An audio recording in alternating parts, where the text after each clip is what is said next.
welcome everybody to this week's podcast. I'm Sarah. I'll be your host for today.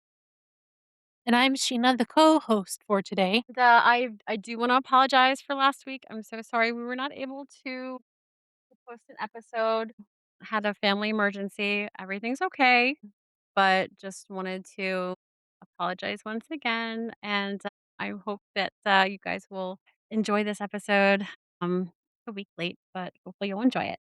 So, and once again, you can listen to us. We're on Spotify, YouTube, most anywhere that you can hear podcasts. So random and weird pod. Feel free to reach out to us. We're on Instagram, Facebook. We email us. We'd love to hear from you, hear your thoughts, and yeah, Spooky stories, yeah, true crime anything, stories. anything, anything weird that's happened to you, anything funky, random. We wanna hear it. We wanna know what's going on. We want to be a part of your weirdness.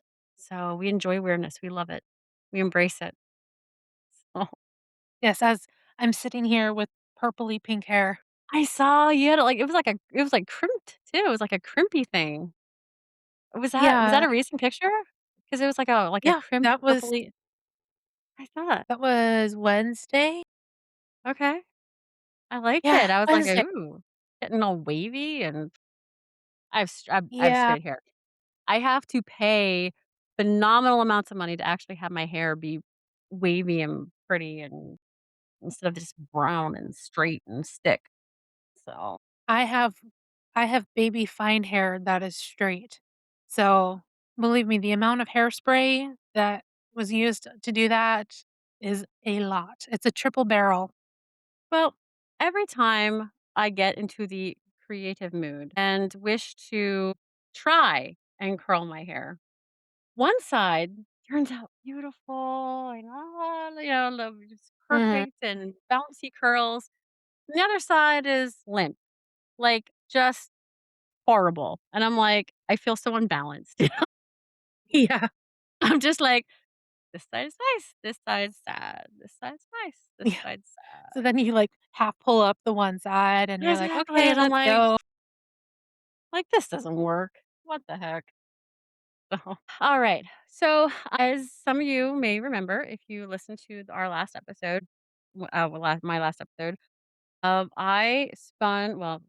Sheena spun the wheel for me, and I got current events. And personally, I pop culture, and I thought, I current events to me in my mind. I mean, I read current events every day, multiple times a day, and depressing.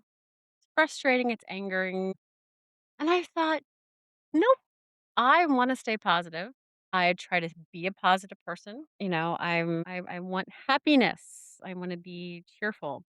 So I thought, I'm going to look up some happy, positive, good news from around the world and share it with everyone, and hopefully bring a little bit of brightness to everyone's week.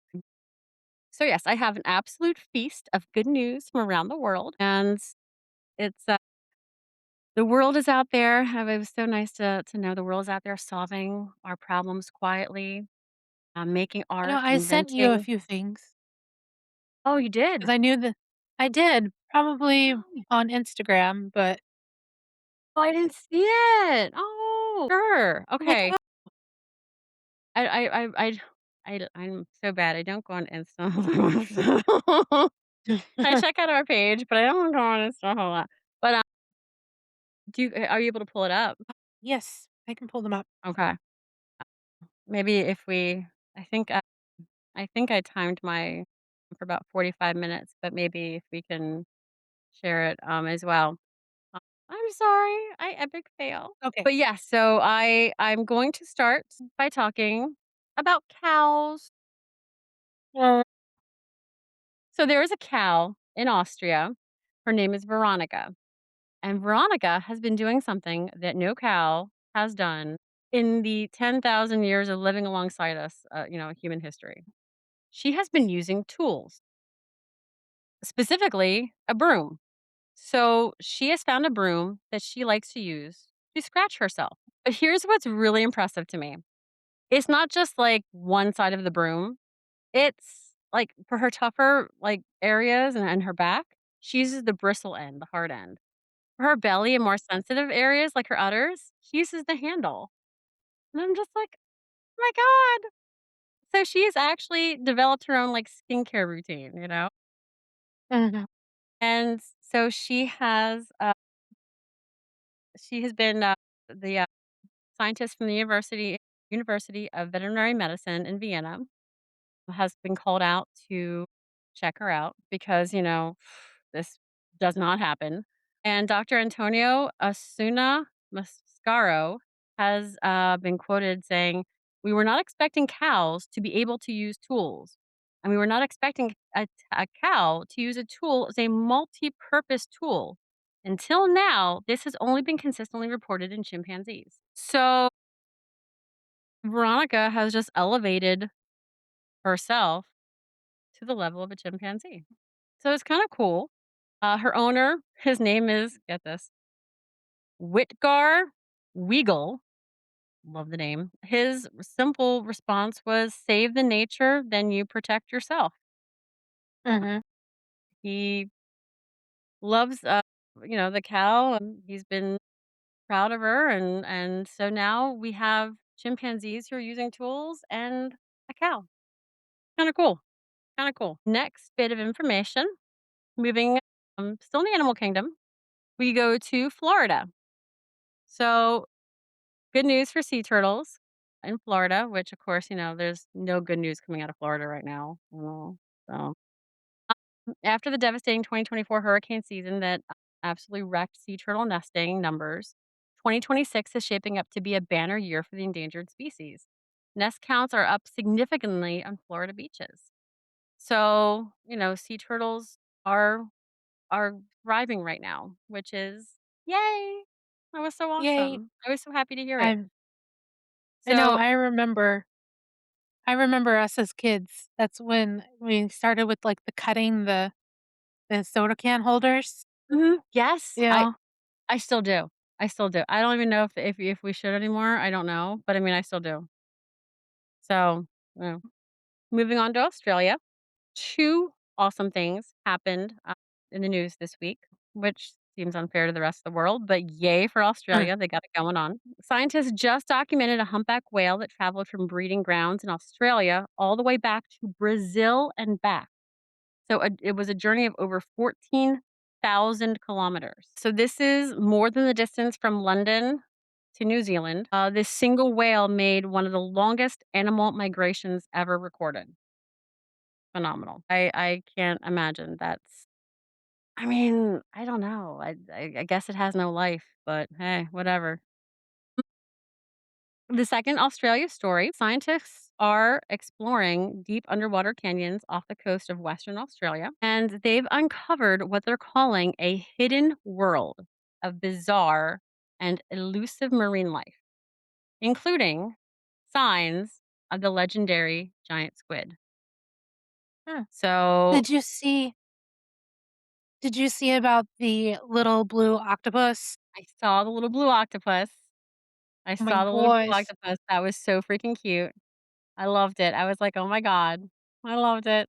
Where was that? I don't remember 'cause I remember seeing the picture of it, and I was like, "I don't I know it remember." was in the ocean. I know, I know. I was like, "Oh my god, it's so cute." 'Cause I mean, I don't know. Octopus octopuses, octopusi, I don't know. Pie. Octopi, thank you. Not that good looking. Yeah, kinda, Yeah. scary, freaky looking. Tentacles, I'm Kinda looked sorry. like a weird penis. I don't eat anything that sucks itself to a plate. I can't. I can't. I'm not no. I don't eat octopus. I don't eat things that I have to, like, pull off plates. I'm sorry. But no, this thing was really cute. I did see it and I loved it. I was like, "Ah." So, yes, getting back to the giant squid, there's only signs of it, like tentacle markings, biological evidence. Like, they didn't haul it up or anything, but, they do know it's there. So, it's it would be an incredible discovery if they do eventually find him. I'm saying him, who knows? It could be a her, I don't know. But, yeah. Now, leaving the animal kingdom, we're going to go to science. The European Inventor Award, which is basically like the Oscars for people who fix problems instead of like making films about fixing problems. They have just revealed their 12 finalists, and this year's lineup reads like a fever dream of good ideas. Like number one, the finalist number one, Sir Adrian Hill. He's an Irish British vaccinologist. His team led the development of the R21 matrix malaria vaccine, which has shown markedly higher protection than any other malaria vaccine before it. As you know, I mean, malaria kills hundreds of people every year, mostly children. So the vaccine could genuinely change that. Uh, Sir Adrian Hill has been working on this for decades, and this is a huge breakthrough. It's just phenomenal. So he is the front runner. The next finalist is Portuguese oncologist Paula Vidiria. Her team developed an antibody that identifies cancer cells by targeting unique molecular signatures found exclusively on cancer cell surfaces. So, this means that treatments can zero in on the bad cells without the shotgun approach that damages healthy tissues. So, like, it's like the target, that the cancer cells are like jumping up and down saying, I'm here, get me. And the antibody is like, "Okay, sure, got it," and just takes care of those specific cells instead of killing Yeah. healthy ones. Yes. Fantastic. As somebody who's lost a lot of people to cancer, that I mean, and seeing people go through chemo, I'd rather see that Yeah. than people Yeah. having to put poison in themselves. Yeah. I mean, I don't think there's a single person on this planet who has not been touched in some way, shape, or form by someone who has had cancer. I mean, some kind of cancer, and if they can find something. I mean, because how do you even watch a a a a person you love live through the treatments, the chemo, the radiation, that just how it wreaks havoc on the body and does significant damage. Just so you can try to live a few more years, a few more years. It's so yeah. I mean, anything that helps with cancer is I'm all for it. This is fantastic, and I really hope that we can help eliminate cancer because it's scary. It's terrifying. Um, Most definitely. so next next scientist, a Polish engineer. I'm gonna mutilate the name, and I apologize in advance.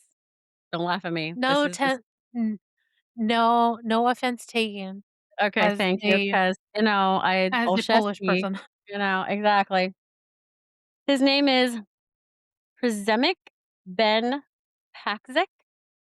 He's an engineer, Polish engineer. He has developed a levitation system that can be retrofitted onto existing railways. It's being called a magnetic surfboard, and the idea is that you can attach it to a current rail infrastructure to move freight without locomotives and without fossil fuels.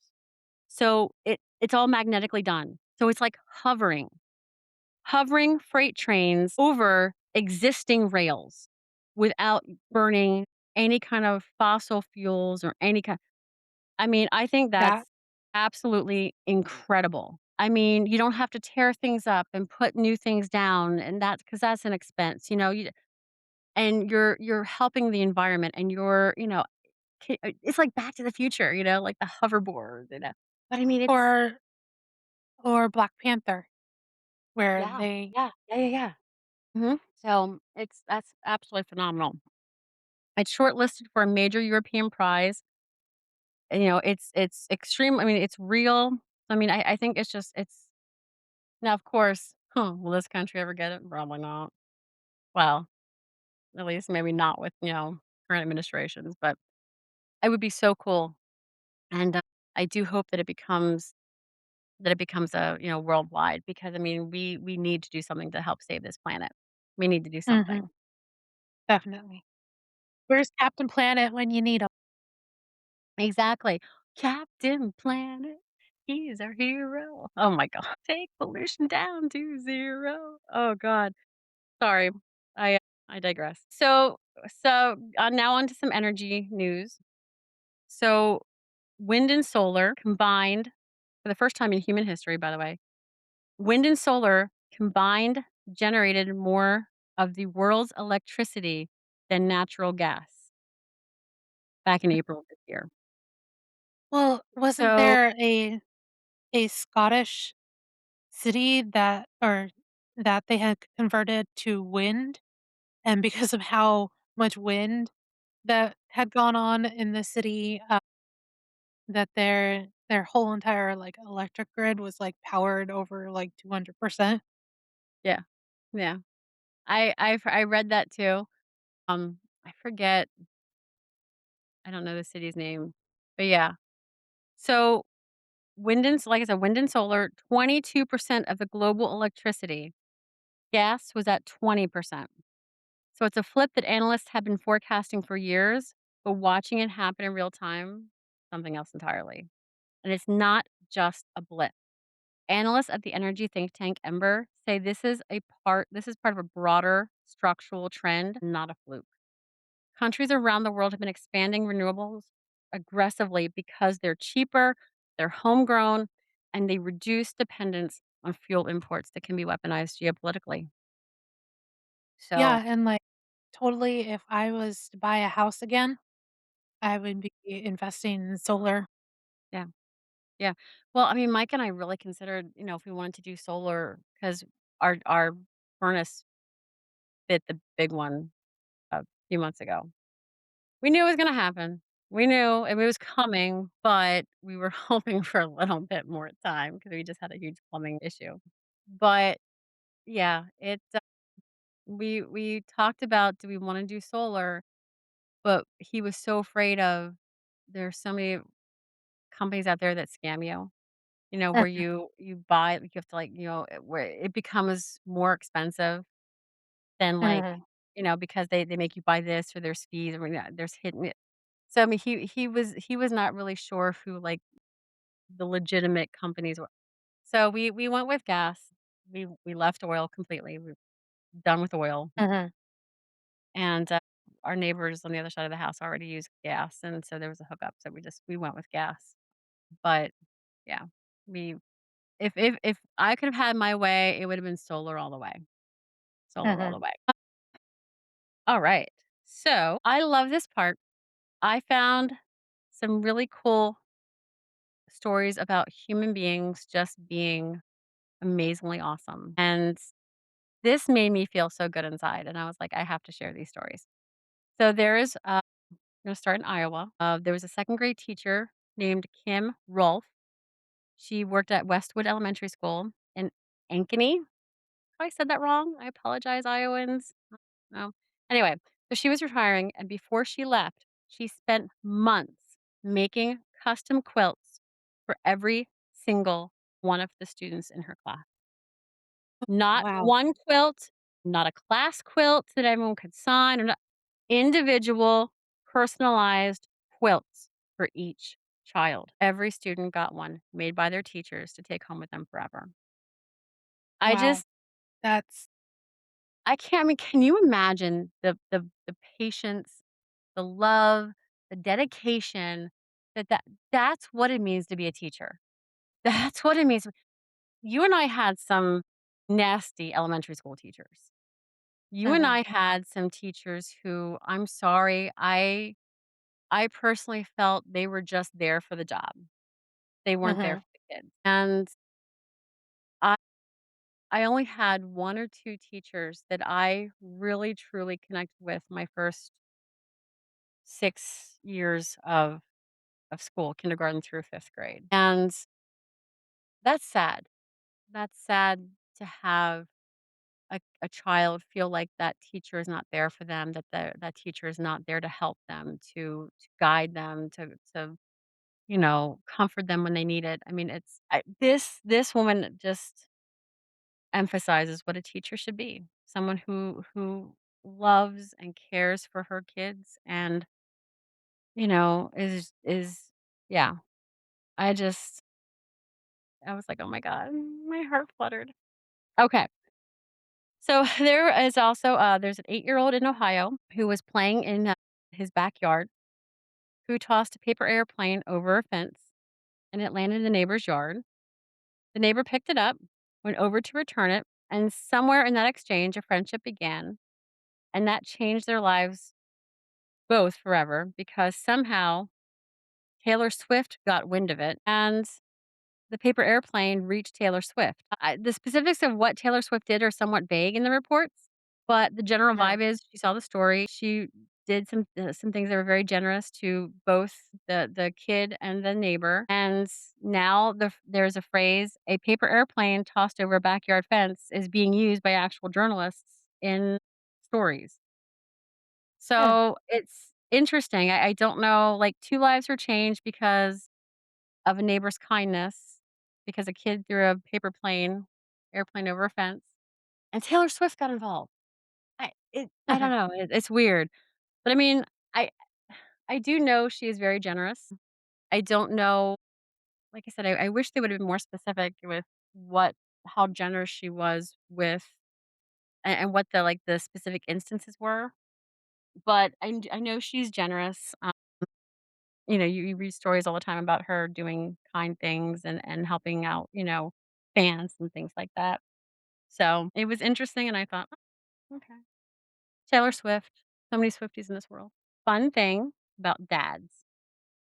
There's a new study based on the American Time Use Survey that since the pandemic, college-educated fathers in the US have been working about 6 hours fewer per week on average, and putting 4 plus of those hours into childcare and housework. Huh. So, I mean, dads are dadding more, significantly more.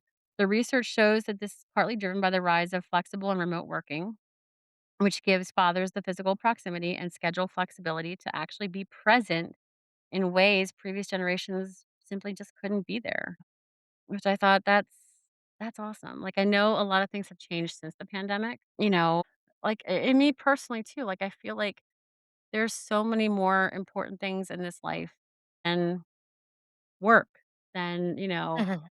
the 9 to 5, the daily grind. You just I just yeah, I feel it too, and it looks like fathers are also feeling that, that they wanna spend more time. It's not like the 1950s, where dads worked all day, came home, got a drink handed to them by their wives, and went into their den or study or whatever and watched TV or read the newspaper and didn't wanna interact with the family, and, Uh-huh. they seem to wanna interact more with their kids. And I think that's really awesome. I mean, I think it should be an all the time thing. I think it should be like, it doesn't matter if you're mom or dad, you should be wanting to spend time with your family. But it just seems like it's not as expectant of dads, but dads are turning it around, which is cool. Yeah, I mean, it's really great to see. I mean, my Yeah, dad was the over the road truck driver, so for a lot of the time, or he he was did, rarely like, really early runs. he was rarely So home.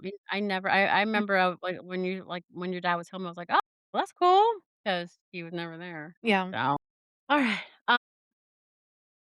So I'm just going to go through just a few little quick things here, some rapid fire good news from around the world.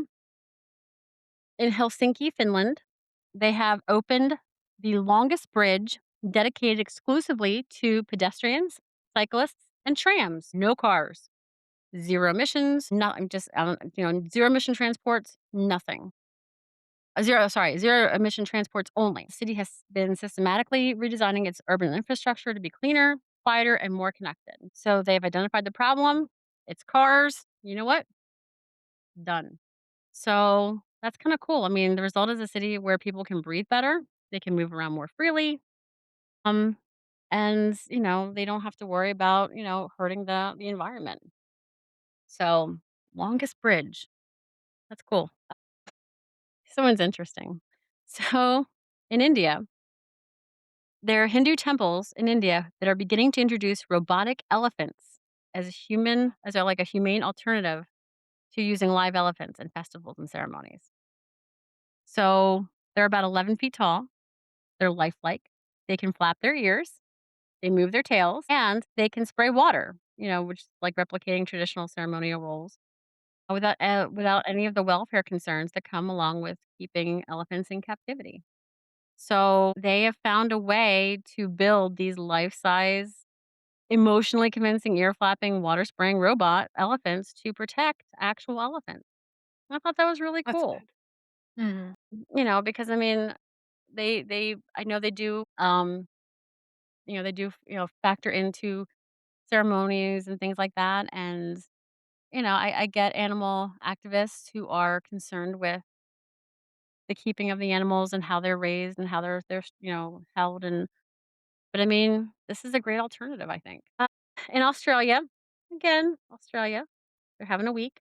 The Eastern Barred Bandicoot, which sounds like a character in a Ronald Dahl book. Let me tell you, the Well, Eastern Barred Bandicoot. I'm hoping I'm Bandicoot saying that right. Yeah, Bandicoot. was I'm a hoping I'm saying video that right. game.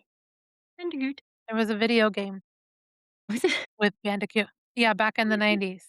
Why can't I remember it? But it was Bandicoot something. Oh my god, that's great. Well, it was once declared extinct in the wild, and through a sustained, dedicated conservation and breeding program, it has been successfully reintroduced into protected habitats across the country. So the Eastern Barred Bandicoot is back. Yay!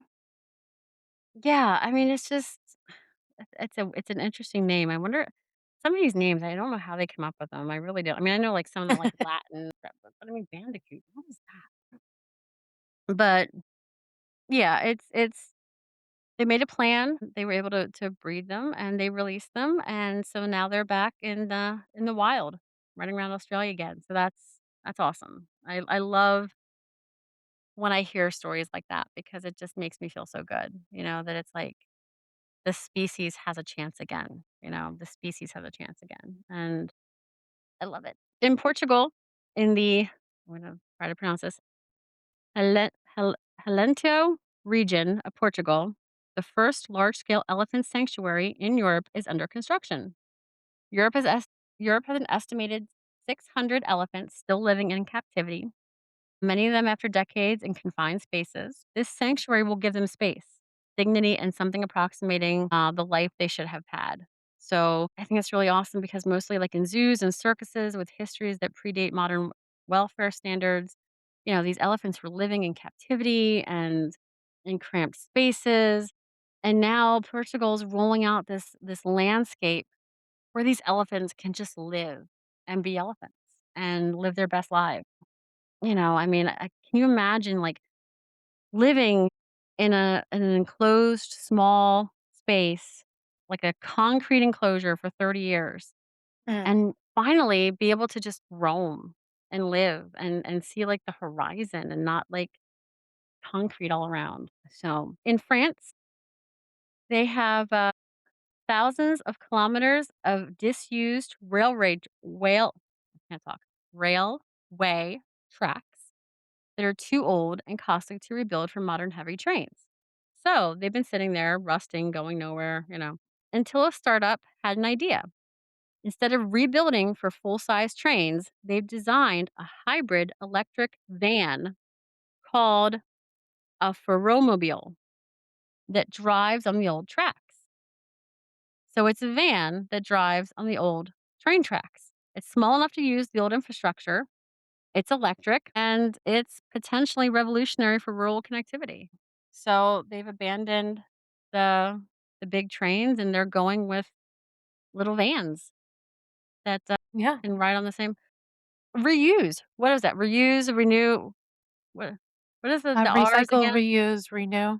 Yeah, the three R's: recycle, reuse, yeah. So there you go. France has got it. All right. So now I'm going to talk about fungi.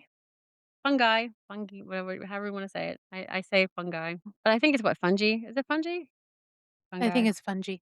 Is it? So, researchers in multiple countries have been studying certain fungal networks that naturally absorb carbon dioxide and lock it away in soil through long-lasting organic compounds, and the numbers are startling.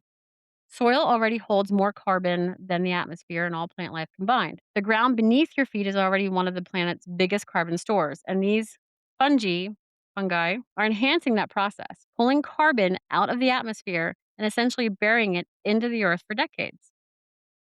So nature has kind of solved the carbon sequestration with mushrooms. This underground network of mushrooms that connects everything. So yeah, that's kind of cool. In Europe specifically, rewilding projects have been removing old dams, letting rivers run free, reintroducing native species, and the results are coming in faster than anyone expected. The rivers are running cleaner, flood risks are actually decreasing, and wildlife is returning. So, conservation scientists are reporting that ecosystems, when given space and time, bounce back with surprising speed. And the planet does have a way of healing itself, which we know. I mean, if you look at wildfires, sometimes wildfires are a way for the earth to kind of erase, the bad trees, the diseased trees, whatever, and then it comes back again. They plant new, earth it plants new trees and regrows life. And the earth is Yes, but resilient. not as bad as the wildfires are getting. That's the problem.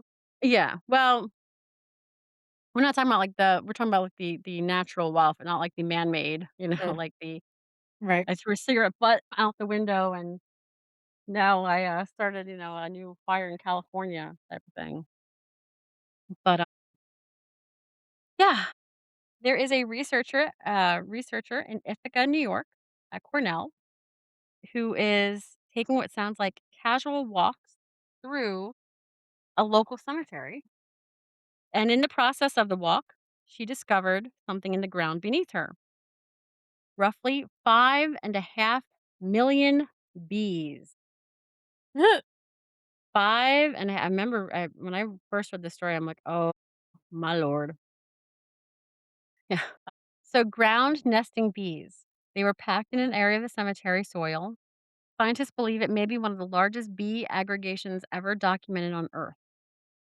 So yeah, under a cemetery. Mm, 5.5 million of them in Ithaca, New York. All right. Let me I do have an interesting another I wanna share. This is, another very interesting, human interest, off-duty there was an off-duty firefighter in New York City. I thought this was very interesting. His name is Travis Langan. He was going about his day, presumably a normal, non-heroic day, when he came across a Tesla Model 3 that had stopped working mid-flood. Inside, a woman named Carmen Pinto, who was an elementary school principal, was stuck in her car. The car is rapidly filling with water. She's running out of air.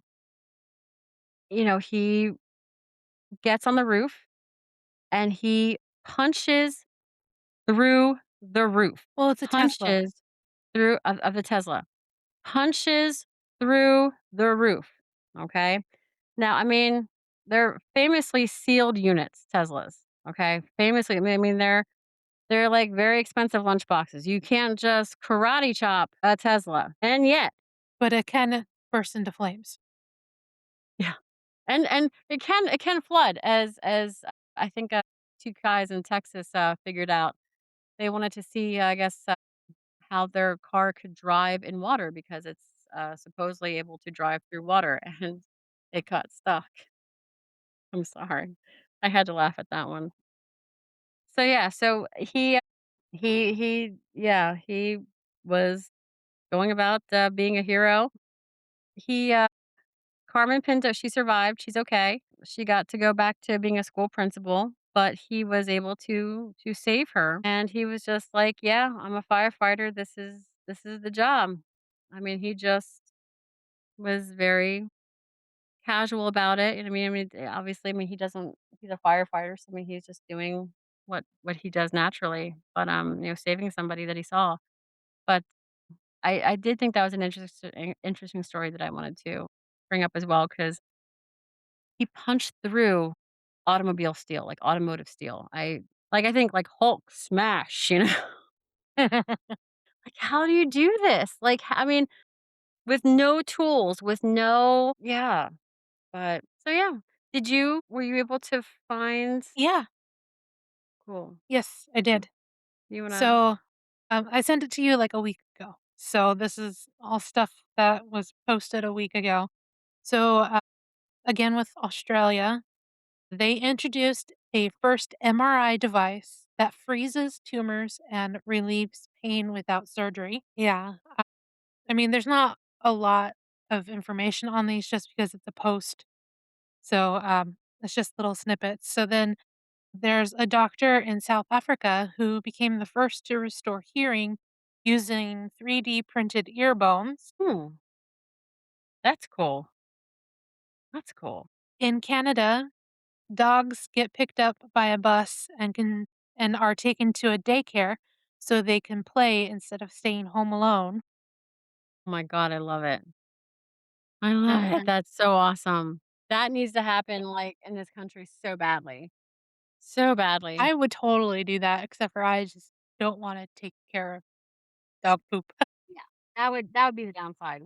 Dealing with dog poop, that would be the That's downside for that's sure. the only thing. Dog poop, I take care of my cats, and essentially, I have a electric litter box that sorts it out and then dumps it into a thing, so all I have to do is just take it out of a bag, but even I still, don't even mind that, I'm cat just like, boxes. "Bleh." I do not mind cat boxes. I hate dog poop. I mean, cat pee stinks, yes, because it's more concentrated, but I think dog poop is worse when it comes to odor.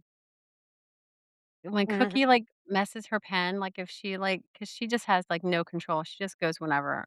Like, we try to keep on our schedule, she doesn't whatever. So, like, if she ever messes her pen, like, or when she messes her pen, and it's occasionally, it's not a lot, but still, it's enough that it drives me crazy. I mean, I'm gagging. And I don't gag with the cat litter box. Like, yeah, it's not pleasant, but I don't gag. Like, I literally gag when I'm, like, cleaning up, like, her accidents in her pen. Ugh. So, Kruger National Park in South Africa turned 100 years old this week. 100 years of protecting one of the most extraordinary ecosystems on Earth. So, 100 years of lions and elephants and rhinos existing peacefully in a space that was set aside for them when someone decided that was worth doing, like 100 years ago. I thought that was really cool. The best decisions that we make are definitely the ones that pay off long after we're gone. Whoever said protect this land in 1926 could not have imagined 100 years later that, you know, us today, like, here in me and my PJs, don't tell anyone, shh, would be doing a podcast and talking about, like, this victory that they achieved, that's 100 years old. That's really cool. So, Yeah, yeah. so another thing is the bonobos, not a bandicoot, but, bonobos, they have they caught, them on trail cam, and they were thought to be, extinct, and they're from Kenya. They look like a big cow, a striped antelope cow, and then a Louisville restaurant donated 100% of its profits, over 100K, to one of their local to one thing. The place is called Noah's Kitchen, and, yeah, they support the community initiatives, nonprofits, and ministries. And then, as Pennsylvania is a big, huge coal area, Mhm, it's just waiting. Come on, come on. In Chatterley Whitfield Mine in Staffordshire, England, mhm. they now have owls that are retaking it. Oh, There's also, like, wildflowers and several species of owls that are making the site their home, so that's very really cool. good. Yeah. So that's just a few things, France bans short domestic flights for climate change, Awesome. and Once again, Scotland is first. Yeah, climate change is real. yeah, yeah. I mean, once again, it's other countries that are pulling their weight and doing what they have to do because there are other countries, US, that's not, right now. Excuse me, I had to sneeze there. But, yeah. it's I'm glad that at least there are other countries who are doing what they gotta do. Yeah. Yeah. And then, Scotland becomes the first country in the world to make hygiene products, including tampons and pads, free for everyone. As they should be, as they should Yes. be. You Yes. know, this is something that I mean, it's something that you have to have. I mean, women have to have it. I mean, it's and if you are struggling financially, I mean, you get what you have to get, to survive, food, medicine for, your kids, yourself, whatever. And sometimes those things get pushed to the back burner because you just don't have the funds, and that's horrible. And it should not be pushed to the back burner. It is Mhm. something that is very important. I did wanna say I have to I did find, another note here about the, senior living director in Boise, Idaho. Had to, throw that out It's there. you gotta say it, it's Boise. Boise. Boise, I'm not sorry. Boise. Boise. I'm sorry. I mispronounced that to all the Idahoans out there. Sorry. Anyway, so this for senior living director is taking elderly residents on bike rides using a special passenger bike so they can feel the wind in their hair again. So I thought that was so cool. Well, and of course, when I saw Idaho, I was like, ah. Oy. Well, I have one here as well. Buenos Aires, Argentina.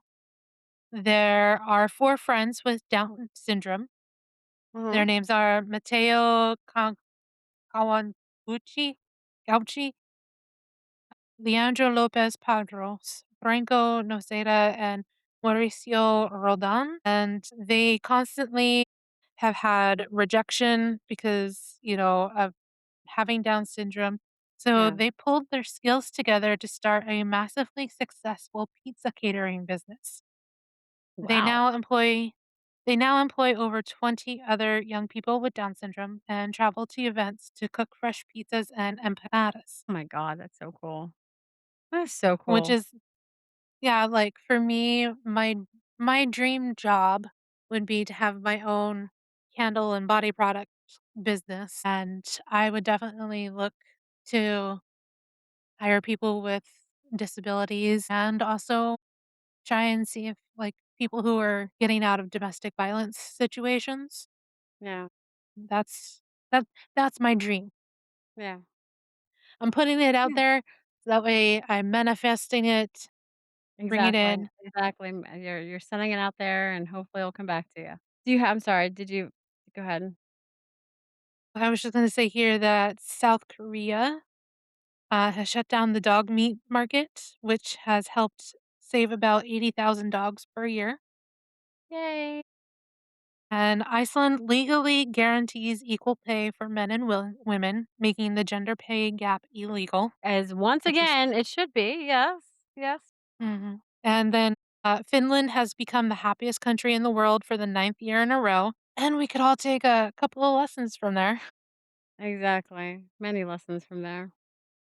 And then the last one is Italy becomes the first country to recognize sick pets as a reason for paid emergency leave, Yes. which, as a Amen. cat mom, That that need yes. I mean, they are our fur babies or our, yeah, for yeah, if they have fur. I mean, there are other animals out there that obviously they don't have fur. But I mean, they are part of the family.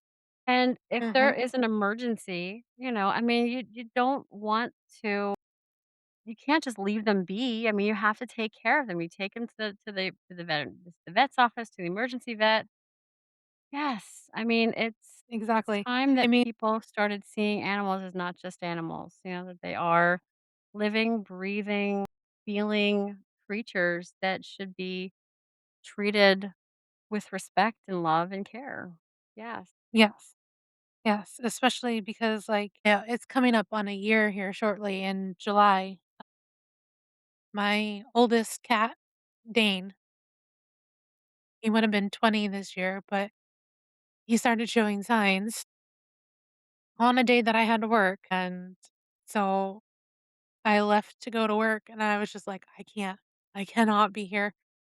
I can't let him be in pain. And so I had to leave work that day. But because I didn't have any time off available, I had to go to work the next day after.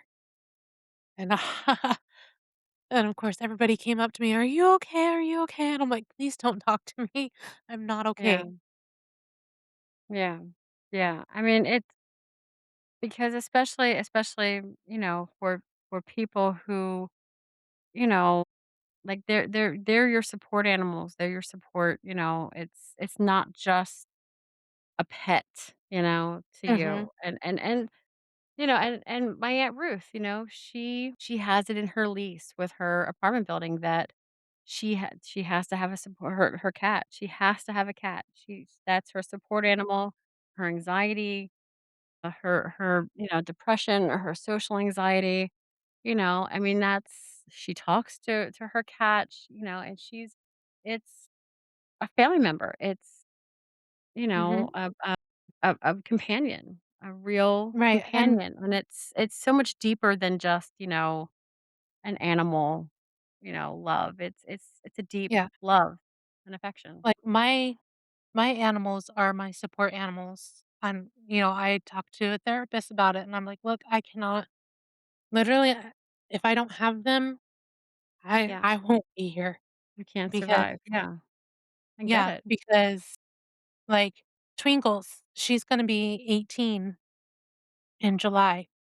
She has been I call her my little nursemaid because when I was sick, she's always she's she'll always be, like, right there next to me. If Yeah, I start having a depressive mode, she is right there with me. I start crying and she's not sound asleep, she will come running yeah, up to me.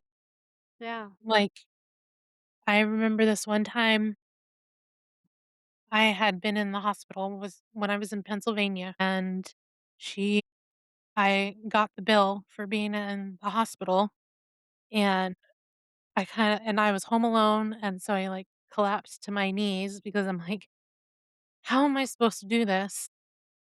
And then she comes running up to me and, like, putting her little paw on my arm to be like, "Hey, hey, hey, I'm right here." yeah. Dane, Animals can my sense old these things. They yeah, do. like, Animals can sense our feelings. Dane was my protector. Like, literally, he would protect my house. Anytime anybody came up to the door, he'd start growling. The one time I had to break into anytime, actually, I anytime I had to break into my house because I forgot my keys, Jeez. he would literally be sitting there, and I mean, he wasn't a small cat either. He would be sitting there, and he would be all meowing or, like, hissing and that Did that happen yowling often that you and had to break into your own house? at least twice a Mhm. year. Oh god. Hey, the joys of being ADHD, okay? Oh my god. I'm sorry. That's great. That's so cute. And then he would be, like, hissing and spitting, and he would be swiping, and then I would be like, "Idiot, it's me," and then he would be like, "Oh, okay, never mind. Hi, mom." It's like, I've "Oh, got it's just you." Rhiannon now. Yeah. I've got Rhiannon now. She's kind of taking over, because Twinkles is getting towards the end of her life. I mean, I hope to have another good 3 years with Twinkles, and that's me being hopeful because who knows? But, you know, when I start having my bad moments, she's up here going, "Oh, are you okay? I'm an idiot, but watch me fling around my toy like, you know, like this little mouse toy and watch me be a dork about it." And then Wonton, because uh, I've been starting to get like racing hearts while I'm asleep. So I'll wake up and feel like my heart's racing, and he will come up to me and love on me and calm me down with that. So, They're but tell me they're again, they're just animals. exactly. They are legitimate sources of comfort and companionship, and I'm glad that has been recognized. and I'm glad it is recognized. I'm glad, like, that the kids my kids' schools, the school district here in E-Town, they have service dogs. You know, each school has a dog assigned to that school. And, you know, they will bring the dog into, like, classrooms and special events and things like that, and, you know, it really truly helps, the kids to cheer them up, to brighten their day, to calm them down, and I love the fact that schools are doing this now. I wish schools would have done this when we were in school, you know? I know beyond having the guinea pigs or The hamsters. guinea pigs were cute. They were cute, but, it's I mean, classroom pets were cu I mean, my daughter's one science teacher has cockroaches? Cockroach remember? Cockroaches. Cockroaches, I think. I forget, I think they have cockroaches, and I was like, "Ugh, cockroaches, Ew. okay." I mean, But my science teacher had an iguana in 6th grade. yeah, Yeah, yeah, Mrs. Hershey. but, yeah, I mean, and Aria was like, I guess they got to pet them or hold them? Yeah, I know. I was like and Ari was kinda, like, iffy if she wanted to do this, and I kind of agreed with her because I was like, "Oh, I know." But, yeah, but I mean, the guinea pigs were cute. And we got to take the guinea pigs home. Did you get to take the guinea pig home? I Did your think mom so. allow it? I think so. I Okay, vaguely remember. okay. Vaguely I remember. I was excited. I got to take the guinea pig home, and that was a fun thing. Rascal loved it. Rascal loved the guinea pig. My cat Rascal, who was like my brother, in element when I was young, because I was an only child. I remember him fascinated, just sitting at the pen, just watching and I'm sure the guinea pig must have been like, "What the fuck is this?" I'm sure he was, like, freaking out all weekend thinking, "I'm toast, I'm gonna be eaten alive by this thing," Right. you know? But Well, I had hamsters for a little bit, and there was one night that my sister and I decided we were gonna sleep downstairs because I think it was just too hot to be upstairs. So, we were sleeping out on our little pull-out couch, and my sister started poking me, and she's like, "Sheena, Sheena." And I'm like, "What?" She's like, your hamster's out." I'm like, "What?" And it turned out that Sylvester and Bubbles, they sat on the screen top of it and yes. pulled out the hamsters. Did your hamsters survive, or were Yes. they Yes. munched? No, They were not they munched. survived. Okay. They were not munched. So They I did love go underneath the giant entertainment center, which God. that was fun. I loved it when we had gerbils. My Aunt Marie had, I guess, I don't know if she had gerbil that had babies, or I don't remember, or anyway, so we're given 3 gerbils, and we had this complex huge complex, with tubes, and oh my god. Mhm. And these gerbils were like spawn of Satan. They Mhm. were they were evil. The one, committed suicide by, dropping himself down the tube and breaking his neck. The other one was a murderer, and he killed the second one. So I got down to 1. I got down to 1 gerbil, and, I forget what the names were. I think Fido was one of them, or I don't know. I forget what the names were. But, anyway, so I got down to this one gerbil, but I loved having a gerbil because I would put him in the ball, those plastic balls, Mhm. take him out of his cage, Mhm. put him in the plastic ball, and then watch Rascal just, like, watch the ball. Oh my god, it was so freaking hilarious. And then he would, like, bat at the ball, and the gerbil would be like, and Rascal would bat at the ball. Oh my god. It was so I don't know if that's considered animal cruelty or not, I really don't know. I fucking loved it. I thought it was the best thing ever to watch my I cat mean, bat the plastic ball and the gerbil around, and the gerbil, like, try to run for yeah. dear life. Yeah. I'm I mean, sorry. when we had the hamsters, we had that too, but our cats were just more like, "No, thanks." Your But cats didn't do anything? no, no, not really, not after they took them out. But we didn't have them for very long because apparently they were supposed to be 2 boys and they weren't. And so one You had had a lot of little babies. hamsters? Oh my god. And my mom, one weekend with my dad after we came back from my dad's, she's like, "Take these now." So, and then somewhere took 'em. So, yeah. God.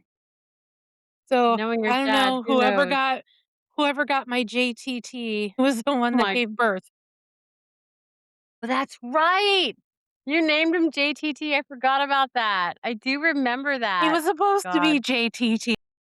your obsession with JTT. Oh my god. Oh my god. Yeah, That's but it went huge from Jonathan flashback. Taylor Thomas to Justine Taylor Thomas. Yeah. Kelly Thomas, oh my god. So, yeah, but so I just spun the wheel for you, and I don't know why, but you got free space. Sweet. Love it. Apparently this wheel loves to give you free space. I know, I was gonna say, I have you had free space? You've had, like, 1, haven't you? Like, that's it? Yeah, I've had it once. Yeah. Yeah. Okay. That's cool. Awesome. Yeah, Alright. so you can do whatever you want. And I have our new category, which is the oddities and curiosities. And so for me, I was thinking that, well, I have 2 options. Either I was going to go about how, like curiosity cabinets came Mhm. about, or I'm gonna do an item that can be considered a curiosity and an oddity, which is death photography. Which is what? Death, like die bleh, photography. Like, from, like, the olden days when they did when the Mhm, yeah. Yeah. I am fascinated excuse me. I am fascinated by and I guess it's because maybe photographs were not as popular, obviously, as they are now, readily available as they are now. People you take out your smartphone, whatever, take pictures, boom, that's it. So I mean, sometimes the only pictures of your loved ones that you had were of them dead, mhm, which is horribly depressing. Horribly depressing. But the idea though of posing them and mhm, to make them look like they're sitting, relaxing, reading, whatever. I mean, I'm just like, why? Like, I mean, that's in my mind horribly morbid, horribly morbid. mhm, But once again, in a time period where you don't get to see have your photograph taken every day. You don't get to experience it. It may have just been the only way to preserve the memory of your loved one. So yeah, no, that's definitely interesting. That's definitely interesting. I like that one. yep, so So that's that's what I am thinking, either doing about curiosity cabinets or death yeah, photography. We'll see. yeah, yeah, awesome. Well, Yeah. thank you everybody so much for joining us this week. Like I said, I do apologize for not being here last week. I did have an emergency, but everything is okay. Everyone's okay. So yay. That's what counts. Yeah. And I can't wait to hear which you choose for next week. I'm excited. But Okay. like I said, everyone, please reach out to us. Once again, we're on Insta, we're on Facebook. I promise if I don't get to check Insta, like I obviously didn't last week, Sheena does check it. So please reach out to us, email us. We are like you can listen to us. We're on Spotify, we're on YouTube, we're on Apple Mhm. Podcasts. Am I missing anything? I always feel like I'm missing something. iHeart, Amazon, if iHeart. you still are listening on Amazon, Spotify, anywhere basically that you can Are we find. on Amazon? I didn't know we were on Mhm. there. Yeah. see, this is why I go and ask her because I know nothing. I'm like, I dare to dare through life." So, yeah, no, please listen to, to us, and if you like us, share us with your friends, your family, Rate and review. review us, reach out to us if you have questions, concerns, if you agree, if you don't agree, if you have stories to share, oddities, paranormal crap, weird things, just stupid things that happen. I just anything. We're here. We want to hear what's going on, we want to know what's happening in your life. We want to know, all the interesting things that happen, all the weird things. We can use pseudonyms if you don't want your names being, talked about on the air, or that's fine. Just reach out. We love to hear you. That's what we're here for. Yep. We want to talk. Yep. Yes. So we will see you guys next week. And I guess love you guys. Love you guys. Have a good week. Bye. Bye.